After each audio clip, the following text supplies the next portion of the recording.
Next on Nightside, the murder trial against a woman accused of killing and chopping up her husband enters day 2. To me, she's evil. She's like a monster.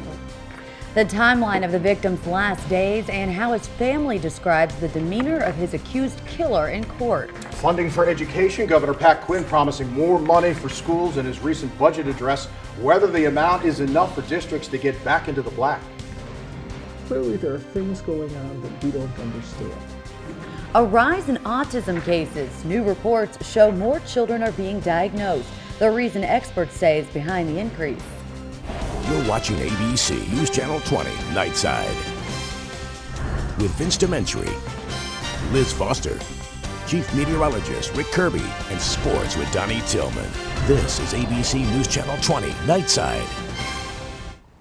New information tonight in the murder trial of the Springfield woman accused of killing and dismembering her husband before dumping his body and filing for divorce. A forensic expert testified on the only part of the victim's body found, his torso, while detectives brought more evidence found in the trash. Today, the Sangamon County State's Attorney's Office called 7 more witnesses, bringing the total over the first 2 days of trial to 14 witnesses. After gruesome pictures and details, the victim's mother speaks out for the first time. He was a great person. He went to college and he joined the Army, and then tragedy happened. 17 months after 22-year-old Norman McCaster's death, it's no easier for his family to deal with, especially knowing his wife is being blamed. I just want justice for my son. In day 2 of her murder trial, evidence continued to add up against 24-year-old Watasha Denton McCaster. She's charged with murder, dismembering a body, and concealing the death of her husband. We also learned more about Norman McCaster's final days. He worked briefly as a janitor at Richardson Manufacturing. He worked on Wednesday, October 24th, 2012. He was scheduled off for October 25th for drill with Illinois National Guard, but never showed up. McCaster's torso was found in rural Mechanicsburg on October 29, 2012. The forensic pathologist who did the autopsy testified the body was dismembered after McCaster died, and cuts to the skin around the neck are consistent with a knife, while it appears a saw was used to cut the bone. Wednesday, prosecutors showed the 13-person jury Walmart receipts traced to Denton McCaster that showed purchases of a reciprocating saw like this one and a box cutter knife. The pathologist classifies McCaster's death as a homicide by undetermined means. He believes we'd know the cause of death if McCaster's head was found, but it's still missing along with his limbs. While the pathologist reviewed dozens of graphic pictures in court, Denton McCaster didn't look up, showed no emotion, and scribbled notes. It hurt because we suffering behind this, and she don't have no kind of feelings. A detective with the Sangamon County Sheriff's Office said he found several items in Denton McCaster's trash, including used latex gloves and respiratory masks, an empty bleach bottle, several of the victim's ID and credit cards that were cut up, packaging for 50 feet of plastic sheeting, and other items. Denton McCaster's attorney questioned why that report wasn't written until 3 months later. The defense maintains Watasha Denton McCaster is not responsible for her husband's death. His family believes otherwise. To me, she's evil. She's like a monster. An employee of Helping Hands Homeless Shelter also testified Watasha Denton McCaster donated 2 bags to the shelter 3 days after her husband's body was found. Investigators later determined they were full of men's clothes. Attorneys with the prosecution and defense aren't speaking to the media while the trial is ongoing. Testimony continues tomorrow. The trial is expected to last sometime into next week. Well, a Springfield woman who was tased by police while pregnant last March has filed a federal lawsuit against the city, as well as the 2 Springfield police officers involved. 30-year-old Lucinda White claims that the officers used excessive force against her during the March 30th incident and claims that she was falsely arrested. The incident started when the Springfield Police Department was called to the Best Buy parking lot for a minor traffic accident. Police say White's boyfriend got upset, began cursing at the officers, and that's when police say White became involved, and officers used a stun gun to subdue both White and her boyfriend. According to court filings, Lucinda White is asking for an unspecified dollar amount for damages.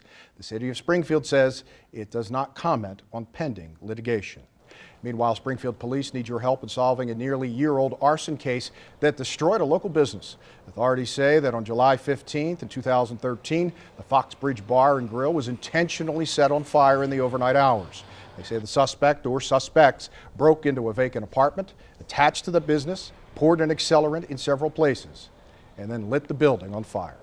Someone saw something that might lead to the fire spreading, something like that. If someone has a description of anyone that might have been in the area acting suspiciously. No one was injured in the fire, but the business was a total loss. If you have any information about this case that can help police, they're asking you tonight to call Crime Stoppers anonymously. The number 788-8427. Both the Democratic and Republican candidates for governor have laid out their ideas for how to handle Illinois' struggling budget.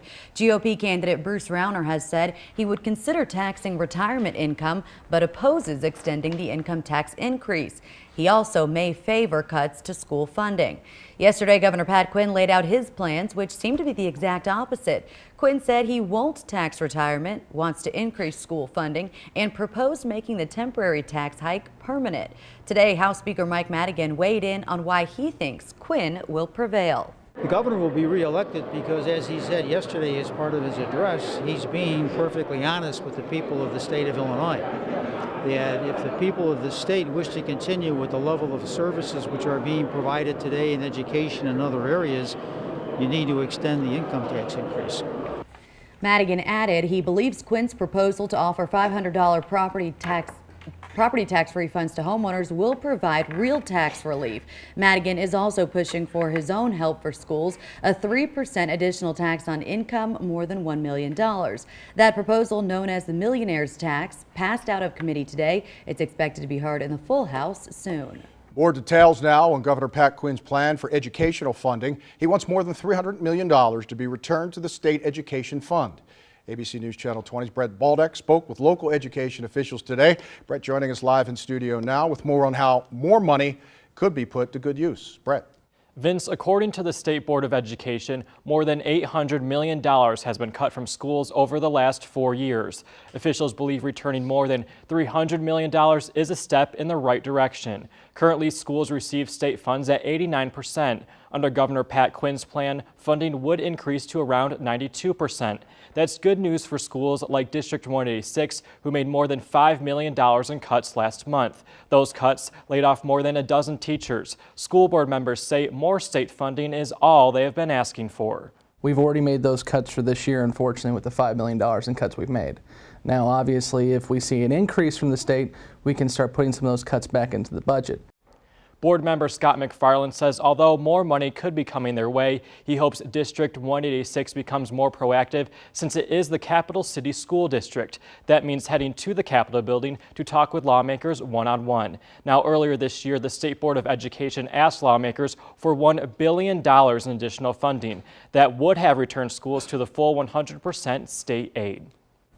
Thanks, Brett. The Jacksonville community is voicing concerns about plans from Future Gen Alliance. Tonight, the Illinois Commerce Commission listened. Future Gen recently got authorization from the ICC to build a 28-mile-long carbon dioxide pipeline. There was also approval of the route from the coal-fueled power plant near Meridosha to a geologic storage site in eastern Morgan County. Those against Future Gen's plans say they're worried the plan could hurt the land. Agriculture maybe can't go on anymore in that area. Livestock are affected, they might perish. People's drinking water is contaminated. And a value of a farm can drop considerably in a short period of time based on contamination. A Future Gen representative says they will work with concerned residents to complete the project. You can find more information about it on our website. Just go to WICS.com and click on Web Watch. Hey, we've had a little thunder and lightning around tonight and some downpours of rain, but for most of us, that rain has come to an end, especially if you're west of I-55. Showers and thunderstorms now are east of I-55 and quickly pushing off to the east and northeast. So once that clears your area, if you're in that part of the viewing area, that'll be it for you the rest of the night tonight. Behind a cold front that's pushing through right now, temperatures starting to fall. You can see the cooler weather to the northwest. We'll be slightly cooler tomorrow. We're still talking low 50s for a high, though. How will the weekend fare? Can you make some outside plans? We'll try to make those plans for you coming up. Still ahead here on Nightside, Social Security benefits. If predictions are correct, experts say the program will run out of money in less than 20 years. Find out if leaders on Capitol Hill are any closer to fixing the problem and how it could affect your retirement. And the St. Louis Blues looked to tame the Minnesota Wild tonight. Now, one of their young stars got the team off to a great start. We're going to show you that and a whole lot more later in sports. The clock is ticking for the president and Congress to find a fix for Social Security. It's estimated in less than 20 years there won't be enough money to pay beneficiaries. Special correspondent Kai Jackson is tracking the truth tonight, looking at the problem, who's affected, and the possible solutions. The warning has been issued. Social Security benefits for millions of Americans will be in jeopardy unless big changes are made soon. The fundamental fiscal challenges come from growth in spending for Social Security and the major health care programs. We track the truth about the status of Social Security benefits, though our request for an on-camera interview with an administration official was declined. A 2013 report to Congress already estimates that by 2033, Social Security won't have the money to pay full benefits owed to qualified recipients. 10 years ago, the government said Social Security payments would be paid in full through 2042. Now that estimate is 9 years shorter. In 2033, at current estimates, you will only receive 75% of benefits. That's not good news for seniors or others who will depend on that money. I think it's very critical for them. Some of them, it's their only means of support. We can count on Social Security. Joe DeMatos runs a long-term care facility. Most of his clients receive Social Security benefits. So when you project that forward, what you find is more demand on Social Security and less dollars coming in, thus creating the solvency problem. Experts say the architects of Social Security decades ago never intended for it to be the sole source of income for those in retirement. It's there, but it's available for you. Dolores Douglas and her husband say for them, Social Security is only part of their retirement. The Social Security supplements our income rather than our main means of survival. Joe DeMatos, who once worked at AARP, says this about fixing the problem. I don't think the Congress or the people of the country benefit in fixing Social Security or fixing Medicare without looking at all of the issues that we face, both upside and downside. Kai Jackson reporting. The Congressional Budget Office believes there are a few solutions to avoid insolvency: cut back or break promises, raise taxes, or cut other government programs. Still to come, health officials report a stunning increase in the number of children diagnosed with autism. We are seeing an increased request for evaluations, an increasing request for services. How much the amount of cases has risen and why more awareness of the disorder is key.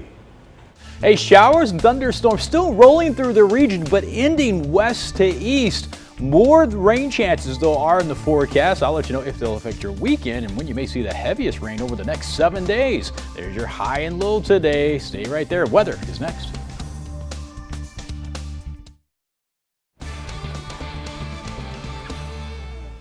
Hey, some heavy rain earlier in Springfield. The road's still wet. You can almost see that on our Prairie Hard Cam. But this rain is quickly coming to an end from west to east here tonight. This is a cold front pushing through the region. This is our live Doppler radar right now as we scan the skies here for that rain and thunderstorms. And there you see it right there. We'll zoom in a little to some of the heavier rain. This is east of Decatur right now, just to the northeast of Mount Zion and west of Hammond. Here's Monticello as well. That's all pushing off to the east and northeast here. Farther to the south, we have rain around the Week still, but the heaviest rain now just to the west of Shelbyville right here. Here's Sullivan as well. Taylorville, the heaviest rain is just south of you, and now the heaviest rain is east of Morrisonville. And then farther to the south, we still have some rain around Litchfield, although you're on the back edge of this now as most of the rainfall scooting to the east toward Ramsey and in Vandalia. As far as lightning goes, we've had some flashes of lightning in Springfield tonight. Most of that lightning was north of the city around Lincoln and points east, and now it's to the south and southeast of Springfield in that cluster of showers and thunderstorms.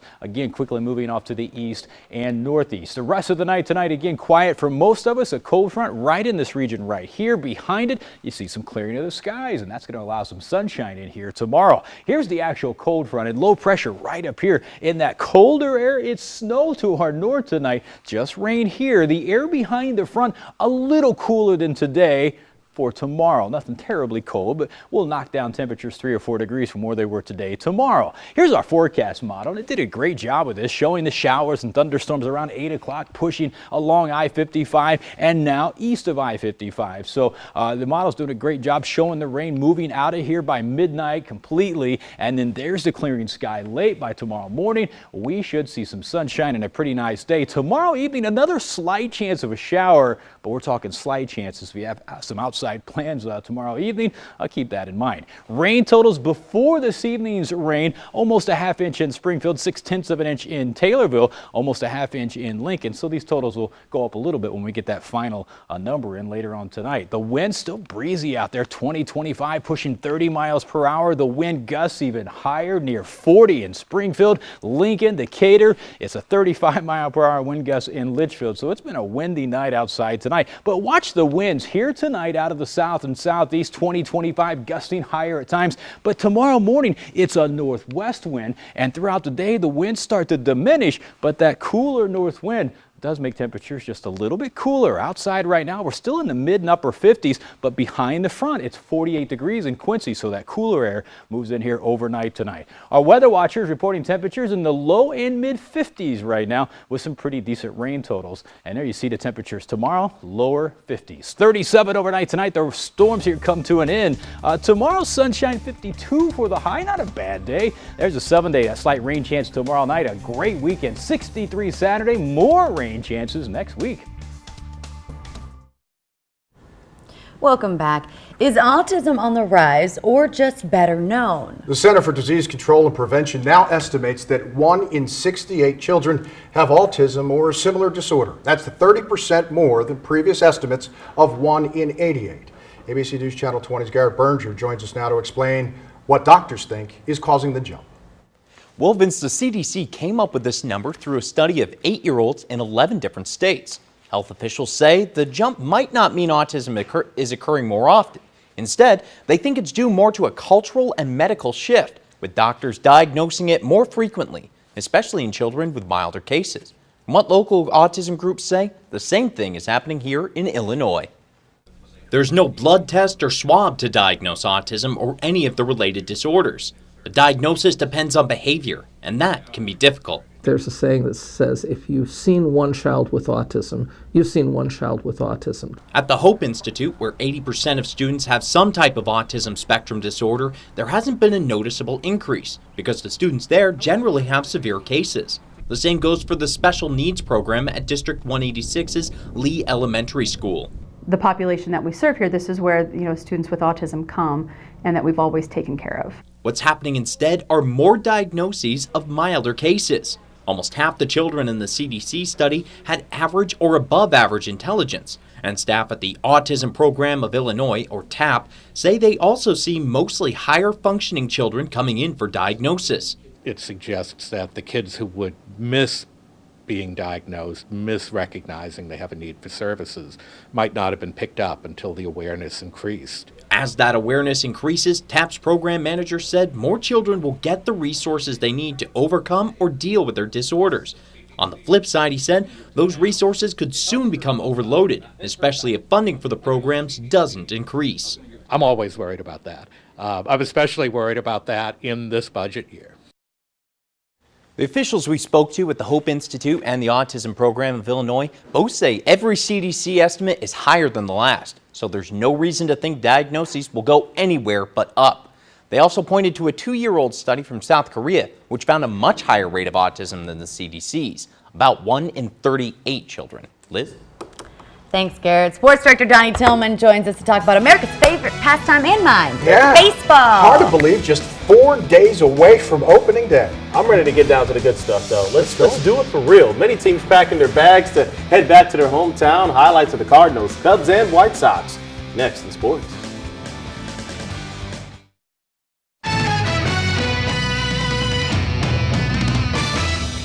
Good evening, everyone. Lots of action taking place tonight on the sports landscape. A busy night on the ice with the Blues in their home building. A big crowd on hand at Scott Trade Center as St. Louis hosts Minnesota this evening. The Blues wait until the 17th minute to get the scoring going in the first period. Watch TJ Oshie place the puck near the net. Wild can't get a handle on it, and Hey, Oshie puts it in the back of the net. Now check out this play right here. Oshie stealing the puck away and going the other way. Blues shorthanded on this one, but no matter. Oshie scores the goal right there. Blues go on to win tonight by the score of 5-1. The Blackhawks still yet to clinch a playoff spot, visiting their Stanley Cup rival from a season ago, Boston. Matt Barkowski gets the puck and fires it on net. Patrice Bergeron deflects it in. Boston takes a 1-zip lead. It was a rough night for the Hawks. Stayed that way to the third period, however, score-wise. Johnny Boyachuk sends it in, but the puck deflects and Carl Soderberg puts it in. Hawks lose tonight 3-0. After a 3-day break to catch our breath following 4 days of intense March Madness basketball action, the boys are back at it again this evening. Sweet 16 action, 8 teams, 4 games, 4 spots up for grabs tonight. In the pair of games, Dayton continues to wear the Cinderella slipper. The Flyers knock off Stanford 82-72 to advance to the Elite Eight. Wisconsin had an easy time with Baylor to move ahead to the regional final. Badgers defeat the Bears by 17, 69-52. The game's in progress right now. One top seed ahead, one trailing. Number 1 Florida leads UCLA right now in the second half. And former Illinois State star Steve Fisher is coaching his San Diego State Aztecs up tonight. They lead top seeded Arizona by 4 to start the second half. To baseball now, just 4 more days till opening day. Also today, Forbes names the St. Louis Cardinals the most profitable franchise in baseball for 2014. Cardinals and Marlins wrapping up spring training down in Florida. Michael Wacha on the mound this afternoon. How about a strikeout there swinging, another strikeout looking. Wacha later in the third inning gets another strikeout swinging. He had it going early on in this contest. Cardinals down 1-0, bottom 6. Shane Robinson at the plate singles up the middle. That would play the run for the Redbirds to tie the game up at 1 apiece. To the 7th we go now, 2-1 Cardinals in the lead. Daniel Descalso has been awesome this spring. He gets the ground rule double to right field. John Jay crosses home plate, but Marlins walk away with the victory 6-4. Out in Arizona, Cubs and White Sox meeting up this afternoon. Cubs up 1-0, bottom of the second inning. Ryan Sweeney, the former South Sider, takes Felipe Paulino deep to make it a 2-zip favor for the Cubs. White Sox make it interesting, however, in the 9th inning. Adam Dunn with the first of back-to-back home runs for the Southsiders, but Cubs hang on to win by the score of 4-3. Hey, one prep soccer score to show you tonight. North Mac loses at Litchfield. 3-0 is your final. Hey, that's your look at sports. Rick is in with the final check of weather. Stay with us. Rick Kirby's back, looking very presidential tonight. Hey, thank you. Thank you. You look very vice presidential. See what I did there? Yeah, give me a shot. That's what he did. No, it's actually a compliment. Because we know the vice president doesn't do anything. Oh, it's a figurehead position. Rick's the target. It's a figurehead position. But if I die, we need you, Vince. Anyway, so Rick, are we going to get any more rain? Actually, rain ending west to east tonight. Tomorrow, 52. A slight rain chance tomorrow night. A great weekend. 63 on Sunday. So I'm the insurance policy, basically. Anyway, Donnie, let's talk to us about some sports for tomorrow. Hopefully things dry out tomorrow so we can get some spring sports in for all the prep athletes. Cross our fingers. That would be nice. All right, guys. Well, that's it for Nightside. We'll see you back here tomorrow. Have a great day, everybody.